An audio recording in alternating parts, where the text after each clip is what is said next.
Hello, ഇന്ന് നമുക്ക് കോഴിക്കോട് നമ്മൾ ബീച്ചിലൊക്കെ പോകുന്ന സമയത്ത് നമുക്ക് കിട്ടുന്ന ഐസുരുതി ചുരണ്ടി ഐസ് എന്നൊക്കെ പറയുന്ന ഐറ്റം ഉണ്ടല്ലോ. നമ്മളത് മിസ്സാക്കാറില്ല കേട്ടോ, അവിടെ പോകുമ്പോഴൊക്കെ മിസ്സാക്കാറില്ല. അപ്പോൾ അങ്ങോട്ട് പോവാതെ തന്നെ നമുക്കത് ഇടയ്ക്കൊക്കെ കുടിക്കാനൊക്കെ ആഗ്രഹം ഉണ്ടാവില്ലേ. അപ്പോൾ അങ്ങനെ നമുക്ക് വീട്ടിൽ തന്നെ ഇത് തയ്യാറാക്കി എടുക്കാവുന്നേ ഉള്ളൂ. സിമ്പിൾ മെത്തേഡിലൂടെ തയ്യാറാക്കി എടുക്കാവുന്നേ ഉള്ളൂ കേട്ടോ. അപ്പോൾ അതറിയാത്തവർക്ക് വേണ്ടിയിട്ടാണ് ഷെയർ ചെയ്യുന്നത്. അപ്പോൾ അതെങ്ങനെയാണെന്ന് നോക്കാം. അപ്പോൾ ആദ്യം നമുക്കതിന് വേണ്ടത് ഐസ് ക്യൂബ്സ് ആണ്. ഇങ്ങനെ ഐസ് ക്യൂബ്സ് നമുക്ക് മിക്സിയുടെ ചെറിയ ജാറിലിട്ടിട്ട് നമുക്കിങ്ങനെ ക്രഷ് ചെയ്ത് കൊണ്ടുവരാം, ഇങ്ങനെ അടിച്ചെടുത്തിട്ട് കൊണ്ടുവരാം. അപ്പോൾ ഇതാ ഇതുപോലെ നല്ല ഫൈനായിട്ട് ഇതുപോലെ ചെറിയ ചെറിയ പീസായിട്ട് നമുക്ക് ആ ഒരു മെഷീൻ വെച്ച് നമ്മൾ ചെയ്തെടുക്കൂലേ. ഐസ് ഉരതിയാണല്ലോ അത് ചെറിയ ചെറിയ പീസസ് ആക്കുന്നത്. അതേപോലെ തന്നെ നമുക്ക് കിട്ടും കേട്ടോ. ശരിക്കും അടിച്ചെടുത്താൽ മതി. ഇങ്ങനെ പ്രസ് ചെയ്തിട്ട് ആ പുഷ് ബട്ടൺ ഉണ്ടല്ലോ, അത് പ്രസ് ചെയ്ത് ഇങ്ങനെ അടിച്ചെടുത്താൽ മതി. എല്ലാ ഐസ് പീസും ഇതുപോലെ ആയിട്ടുണ്ടെന്ന് ഉറപ്പ് വരുത്തിയതിന് ശേഷം നമുക്ക് ഒരു ഗ്ലാസ് എടുക്കാം.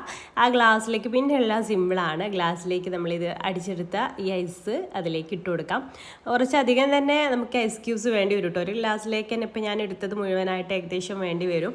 അത് അടിച്ചെടുക്കുന്ന സമയത്ത് ക്വാണ്ടിറ്റി കുറഞ്ഞു വരും കേട്ടോ. അപ്പോൾ അത് അതിലേക്ക് ഫില്ല് ചെയ്ത് കൊടുക്കാം. പിന്നെ നമുക്കതിലേക്ക് വേണ്ടത് ഓറഞ്ച് നീരോ അല്ലെങ്കിൽ നാരങ്ങ നീരോ ഒക്കെ വേണം കേട്ടോ. ലെമണിൻ്റെ നീരോ എന്തെങ്കിലുമൊക്കെ വേണം. അപ്പോൾ ഞാൻ അവരുടെ കയ്യിലൊരു ഓറഞ്ച് കളർ ഉള്ളിലുള്ള ഒരു ചെറിയ സൈസ് ഒരു ഓറഞ്ചാണല്ലോ. അപ്പോൾ എൻ്റെ കയ്യിൽ ബുർത്തുകാലായിട്ടുണ്ടായിരുന്നത്. ബുർത്തുകാലിൻ്റെ നീരെടുത്തിട്ടാണ് ഞാൻ അതിലേക്ക് ഒഴിച്ചു കൊടുത്തിട്ടുള്ളത്. ഒരു ടേബിൾ സ്പൂണൊക്കെ ചേർത്ത് കൊടുത്താൽ മതി. പിന്നെ നന്നാരി സർബത്താണ്, അതൊരു 2 ടേബിൾ സ്പൂൺ നമ്മുടെ മധുരത്തിനനുസരിച്ച് ചേർത്താൽ മതി. അത് അതിലേക്ക് ചേർത്ത് കൊടുക്കാം. ഞാനിവിടെ ബുർത്തുകാലിൻ്റെ നീരെടുത്ത് ചേർത്തുകൊണ്ടാട്ടോ ഈ ഒരു കളർ വന്നിട്ടുള്ളത്. നിങ്ങൾക്ക് വേണമെന്നുണ്ടെങ്കിൽ അത് കയ്യിലില്ല എന്നുണ്ടെങ്കിൽ ലെമണിൻ്റെ നീരെടുത്താലും മതി.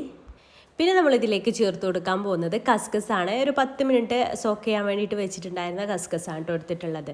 അതും ഇതിലേക്ക് ചേർത്ത് കൊടുക്കാം. പിന്നെ നമുക്ക് ഇതൊക്കെ വീട്ടിൽ അവൈലബിൾ ആണെന്നുണ്ടെങ്കിൽ ഈസി ആയിട്ട് നമുക്ക് തയ്യാറാക്കി എടുക്കാൻ പറ്റും കേട്ടോ. പിന്നെ നമുക്ക് വേണ്ടത് പൊട്ടുകടലയും ട്യൂട്ടി ഫ്രൂട്ടിയും ആണ്. അപ്പോൾ അത് രണ്ടും നമുക്ക് എത്രയാണോ വേണ്ടത് അതിനനുസരിച്ച് ഇട്ട് കൊടുക്കാം. എനിക്കെല്ലാം കുറച്ചധികം തന്നെ ഉണ്ടാവുന്നത് ഇഷ്ടമാണ് കേട്ടോ. അതൊക്കെയല്ലേ ഇതിൽ മെയിനായിട്ട് കടിക്കാൻ കിട്ടുള്ളൂ.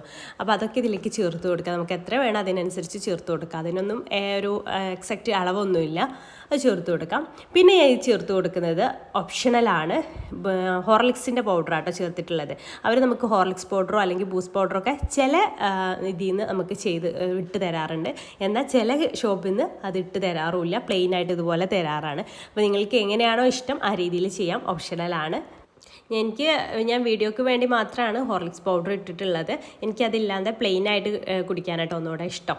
അപ്പോൾ ഇത് നന്നായിട്ടൊന്ന് മിക്സ് ചെയ്താൽ നമ്മുടെ അടിപൊളി ഐസുരുതി നമുക്ക് വീട്ടിലും തയ്യാറാക്കി എടുക്കാവുന്നതാണ്. നിങ്ങൾക്കിത് ഇഷ്ടമായിട്ടുണ്ടെങ്കിൽ, ട്രൈ ചെയ്യാത്തവരുണ്ടെങ്കിൽ എന്തായാലും ഒന്ന് ട്രൈ ചെയ്ത് നോക്കുക. ട്രൈ ചെയ്ത് നോക്കുന്ന സമയത്ത് ഫീഡ്ബാക്ക് അറിയിക്കാൻ മറക്കരുത് കേട്ടോ. അപ്പോൾ ഇൻഷാല്ലാ പുതിയൊരു നല്ല വീഡിയോ ഇട്ട് അടുത്തൊരു ദിവസം കാണാം. താങ്ക്